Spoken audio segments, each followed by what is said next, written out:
And so we have the Protoss. The Protoss of Starbow have taken on several different changes here. As you can see, these snail-like things, and yet have radically changed the way they play between StarCraft Brood War and Starbow and StarCraft II.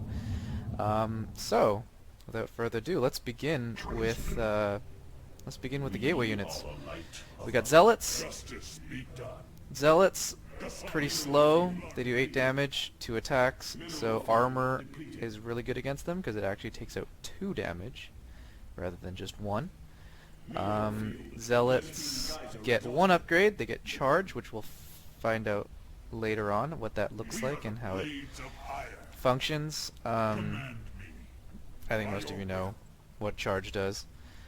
Second, we have Stalkers. Now, here's the big thing. Stalkers come with Blink. Okay? They come pre-charged with Blink. They just need a Cyber Core. They're cheaper. They cost $75.50. But they only do 7 damage. Okay? They do 7 damage. They have 5 range. However, they do 50% bonus damage to light units, meaning they actually do about 10 damage to light units. Which doesn't make it a great unit. It's definitely not as strong as the Stalkers in in StarCraft II, especially when you can see that they only have 40 health and 40 shields and 60 health, which is pretty pathetic, honestly. So these are really only going to be used, I think, for sniping purposes, for annoying an opponent, for harassment. Pretty much that's what you're going to be using these Stalkers for. You got the blink, you've got the 10-second cooldown. Stalkers can also see above cliffs, so that's also a big thing. You might actually just want to have a Stalker or maybe 2 Stalkers in your army so that suddenly your entire army can see above cliffs and you aren't stuck with that cliff disadvantage. Although I guess the cliff disadvantage is still there, right? Because you can see above cliffs anyways. So basically what this means is that you don't need an air unit. I don't need an air unit. So if I bring these Stalkers over here, I can see up here, I can immediately blink up here. Rather than the Zealots that cannot see up there. As you can see, they can't see anything up there. So these Stalkers can see up cliffs. DTs, very simple, very, you know what, I'm gonna make a bunch more. What? I don't want to construct additional pylons, man. Okay, you get tons of pylons. DTs are good. They function the same way they did before. They do 40 damage instead of 45, I think, in StarCraft II, but 40 damage is still very powerful. I could be wrong, actually. That might actually be wrong.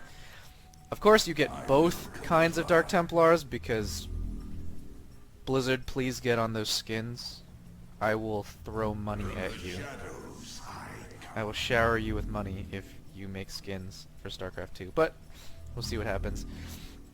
We have the 2 skins of the Dark Templar here. They function very similarly. They have fast movement speed. They do a ton of damage. And in conjunction with Warp Prisms, they are going to be awesome. The High Templar are here as well. They have 1 upgrade, or 2 upgrades actually. They have Storm as well as Khydarian Amulet, which doesn't give you 25 starting energy anymore, like in StarCraft II, or add 25 energy to your total energy pool. But it seems to be what Starbow's going for is when it comes to energy, you will be able to regenerate it faster, which will allow you to have only a set amount of these spells in battles, but you'll be able to have longer battles because, or you'll actually want to have longer battles because your energy is going to increase or replenish that much faster. So we're going to go and get that as well. The reason why I got all these DTs is so that I can show you the Archons. We'll see later on. You guys can go over here and chill. Archons look pretty cool. I will call Archons a gateway unit. But Hallucination is back on the High Templar again. And you actually need to have the unit in order to hallucinate. You can't just, like, I can't just, if I didn't have these carriers, I would not be able to hallucinate them. But with this, we can hallucinate 2 carriers. Alright? So that's good. My question is, can you hallucinate an observer? You can hallucinate observers. They do not detect. Are they invisible? I don't actually know, but someone find that out to have that. I think what this will be cool with is warp prisms.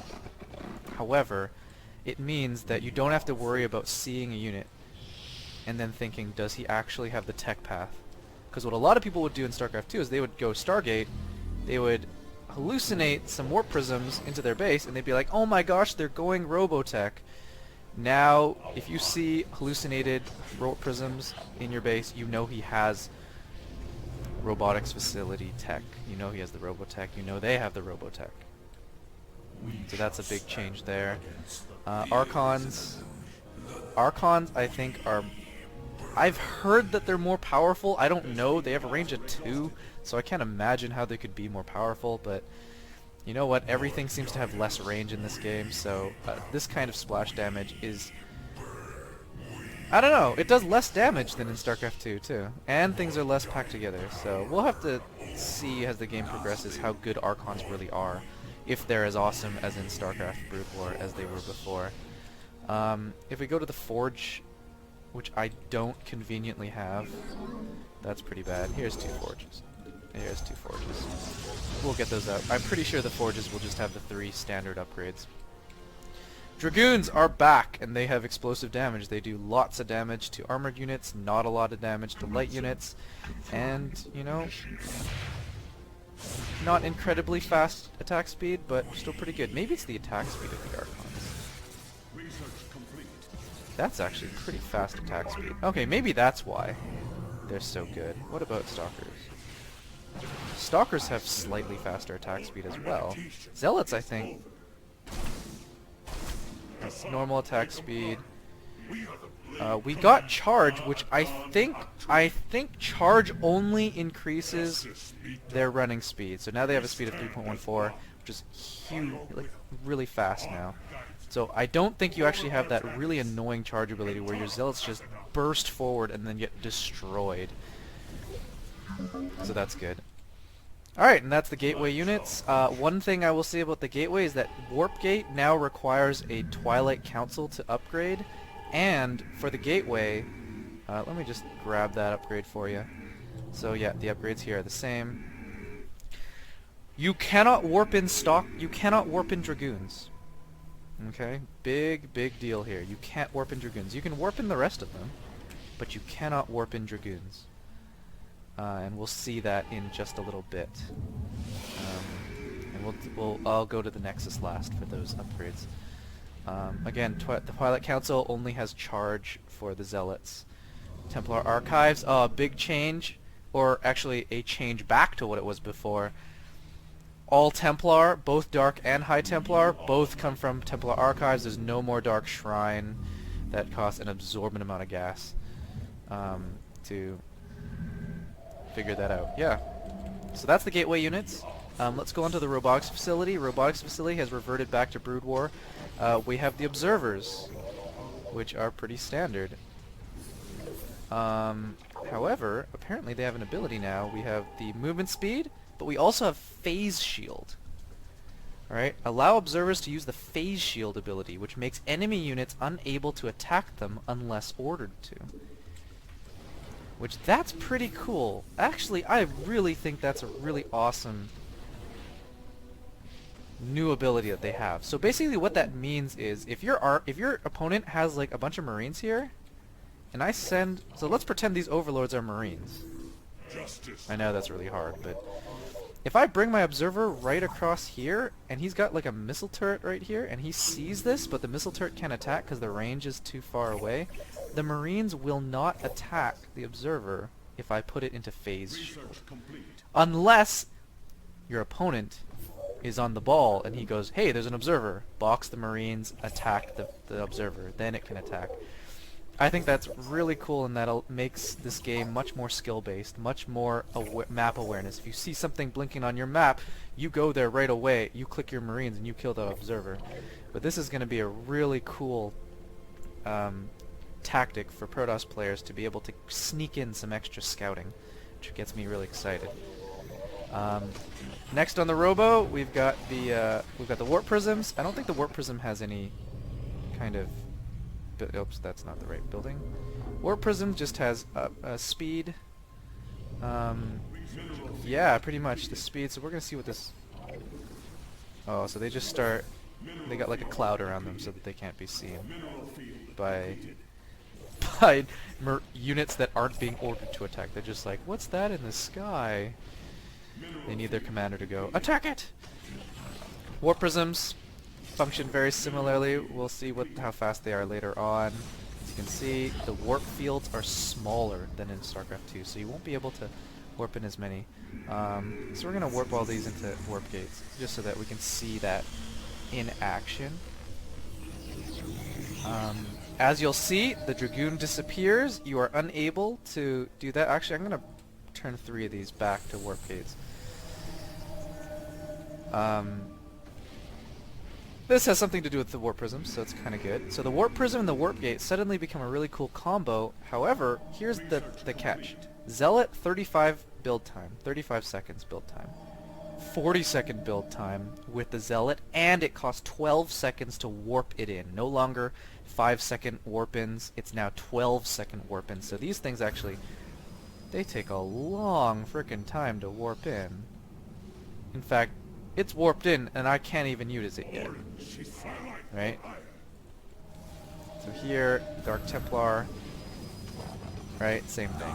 Pretty obvious how that works. But again, wait. We'll wait for that to work out. Stalker, 40-second build time. Dark Templar, 44-second build time. High Templar, 44 build time. Let's look at this. 55, 55, and 44. It's definitely an increase in the build time. You'll be able to warp in less units, but you can warp them in wherever you want. So there is a cost to using Warp Gate. It's no longer just get Warp Gate and good stuff will happen. I forgot to talk about the Dragoon. This is a really cool tactic that a lot of Protoss players have done in Brood War. Is they'll get 2 Dragoons, they'll get this upgrade, and they will go, go, go.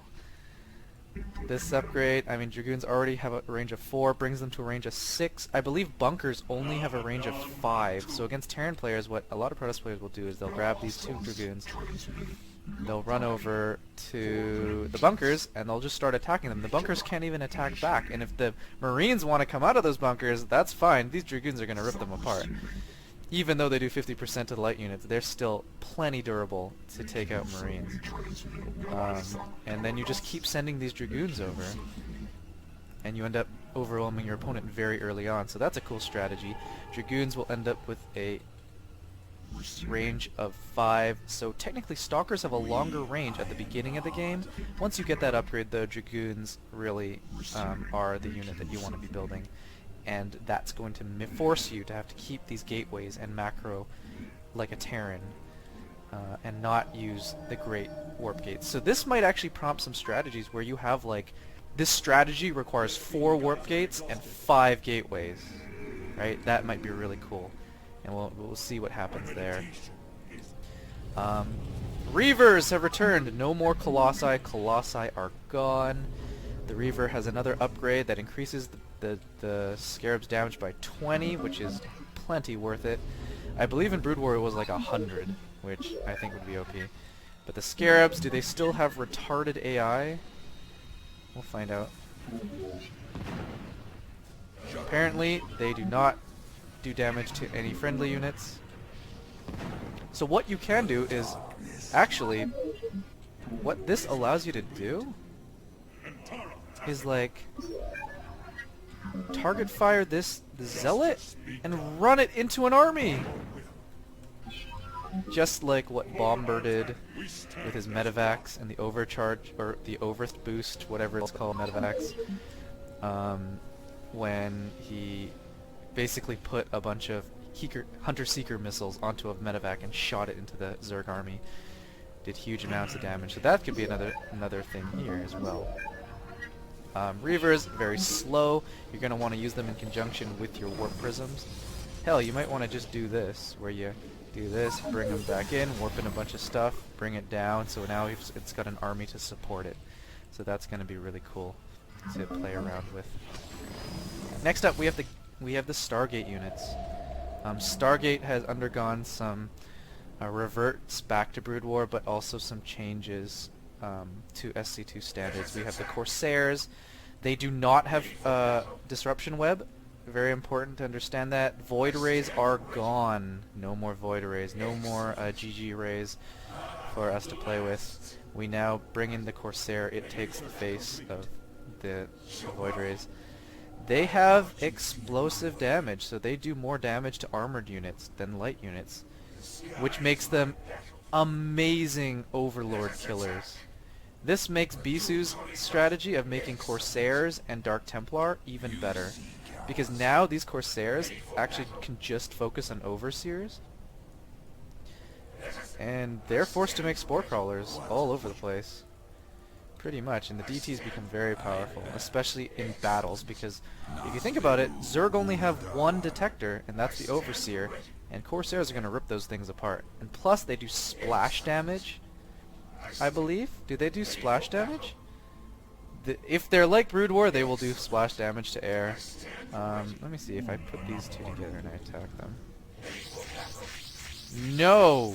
Now that they do explosive damage, they no longer do splash damage, so that's a big change from Brood War. We're going to have to change those strategies a bit with the Corsairs, but still amazing units. The fastest attack speed I've ever seen in any unit. Look at how fast these things are. Look at how fast they're killing. It's pretty crazy. Alright, do Corsairs have any upgrades? Any upgrades? Any upgrades? Fleet Beacon? Probably from the Fleet Beacon. Temporal Field Sentinel. Nope! No upgrades for the Corsair. The Scout is back, and this also has explosive damage. Dude, the Stargate just kills armored units like crazy. We have Phase Missile, which is an energy... Basically, this is feedback. Where did feedback go? Wow. So this is feedback. This is the new feedback ability. It sends out a missile. Actually, I'm going to kill these... I'm going to kill these Sentinels if that happens. So we're going to do it to these Arbiters. Once I send this out, a missile is going to shoot. It's going to home in, so once you cast it, you're good.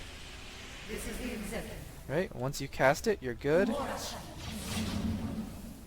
And what it does is it drains 100 energy, and it does that much damage to the Arbiter. So if it's only got 53 energy, it'll drain it to 0 and do 53 damage to the Arbiters. But that's really cool. I really like... It's interesting to put that on the Scout. It almost makes the Scout like a semi-spellcaster, so that's really cool. Scouts don't really have any upgrades, I don't think. They're already really fast. They did have a speed upgrade in the older games, but now they do not, from what it looks like. Yeah, it doesn't look like they have any upgrade at all. Show the Dragoon. Look at that 6 range. So good. Alright, so Scouts are good. They have explosive damage. I think I already said that. Next up, let's go to the Arbiter. That's pretty cool that the observers turn red for some reason. I don't know if that's in the original game or not. We have the Arbiters. Arbiters have a bunch of different abilities. Stasis Field was a big, a game-changing spell. Recall and increase regeneration of Arbiter energy. So we'll see what Recall or Stasis does. What it did in Brood War was it just created this big box around a unit, and you couldn't attack it, but it was a great stalling unit. Plus, what it also did was it basically removed an area of an effect amount of units out of a battle.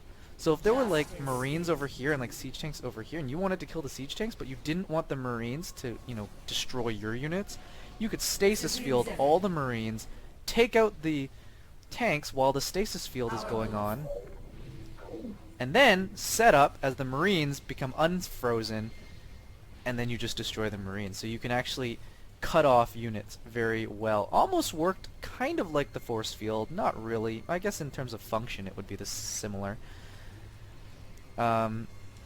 But this is a late game unit, right? So you're not going to be able to use that very effectively in the early game. You're not going to have cheeses that involve the Arbiter, right? unless you're liquid noni and you want to mass arbiters against people. I think the biggest change about the arbiter is that it no longer cloaks everything around it. This is a huge change, because that's what arbiters were known for. When you thought arbiters, you thought cloak everything around it. It's what the mothership core was, or it's what the mothership was built around, was replacing the arbiter. I don't know if they're going to change this or not. Right? Apparently it does. Wait. Cloaks friendly units around near the arbiter and doubles their shield armor. Does it really? Time to act. Victory awaits.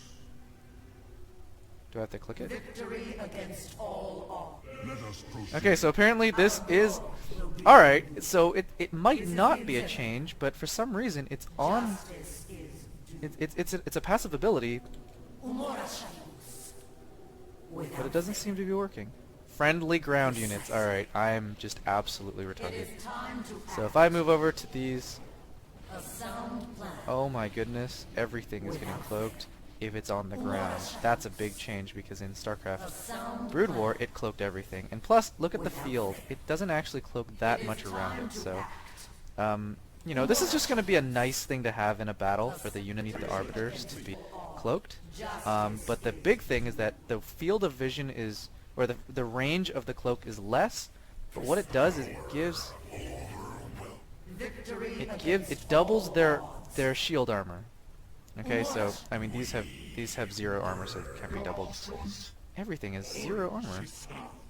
You know what? We're gonna upgrade that armor. Hey, that's pretty cool, because it encourages getting that shield armor now.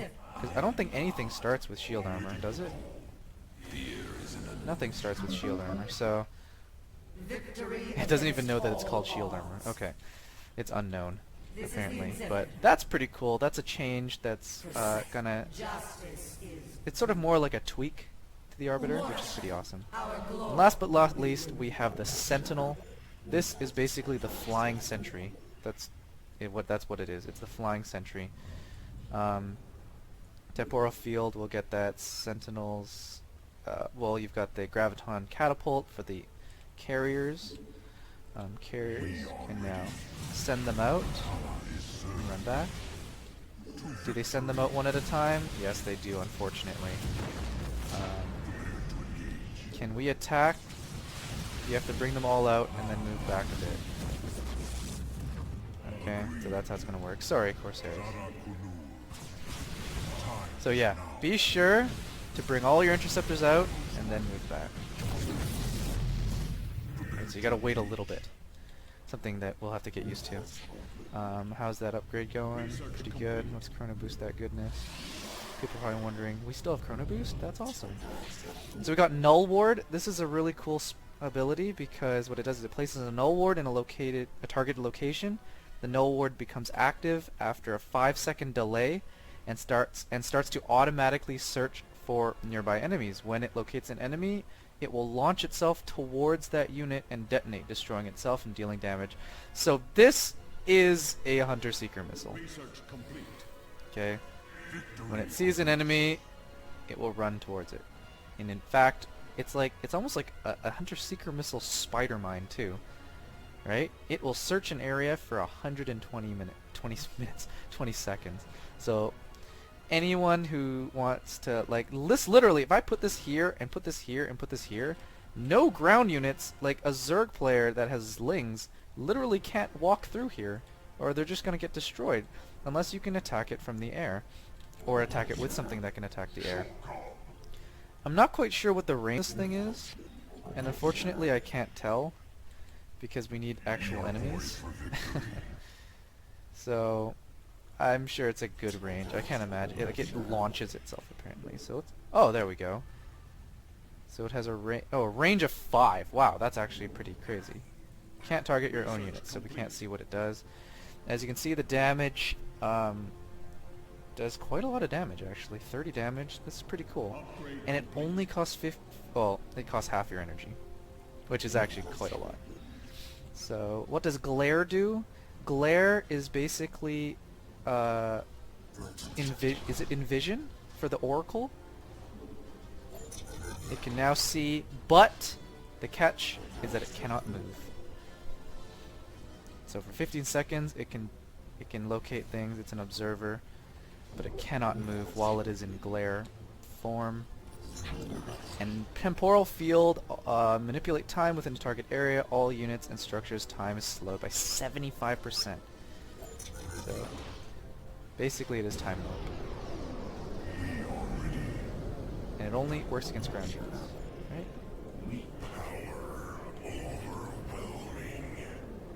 Oh, so slow.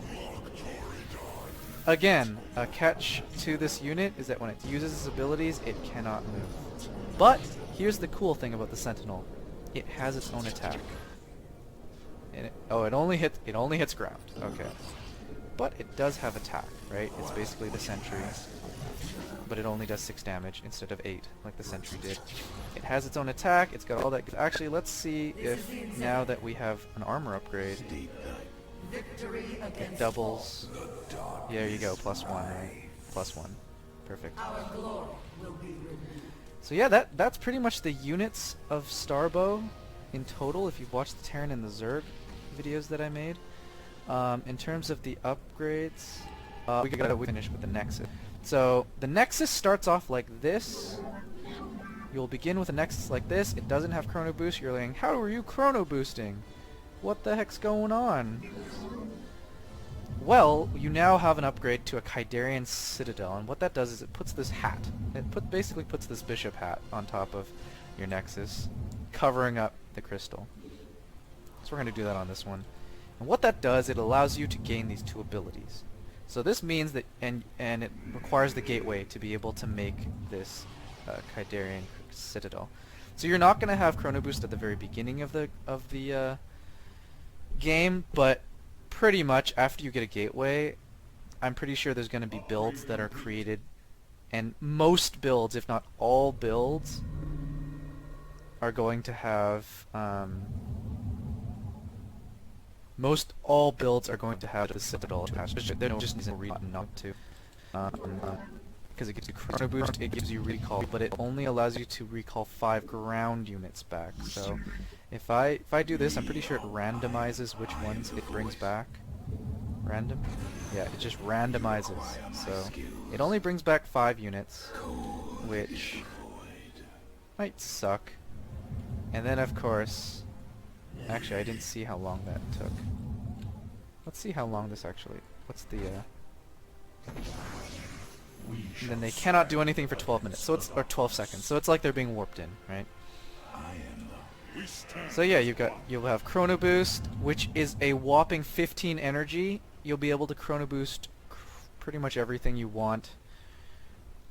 Yeah, you're going to be able to do crazy things with this. Places a target structure with an accelerated state for 20 seconds, so similar to the old Chrono Boost. While in this state, the structure will train, research, attack at 50% faster rate. Gateways and warp gates produce units at 100% faster rate. Last for 10 seconds if used on a photon cannon. So, apparently you can use this on cannons, which is pretty awesome. You increase their firing rate by 100%, so you double their firing rate.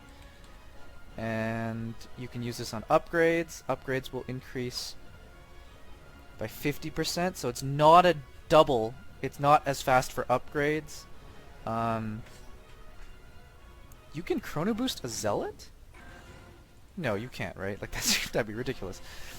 In this state, the structure will train, research, and attack. So,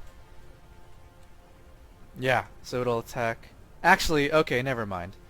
The you don't get a faster photon cannon speed by 100%. You get 50% faster. You get research factor. You train units from the Stargate and the robotics facility 50% faster. With gateway units, however, all these units here, whether it's in warp gate or gateway form, it will produce units 100% faster, which is pretty awesome. One other change that I noticed was that the robotics facility is 150-100, 150 minerals, 100 gas, which is a big change from 100-200 of Starcraft II. Other than that, robotics facility is 150-150 instead of 200-100. Templar archives, everything else seems to be similar. Yeah, pretty much everything else is the same. Oh, never mind. I'm just kidding. Cybernetics core is now 200 minerals, so you'll have to factor that in, where it was 150 in Starcraft 2.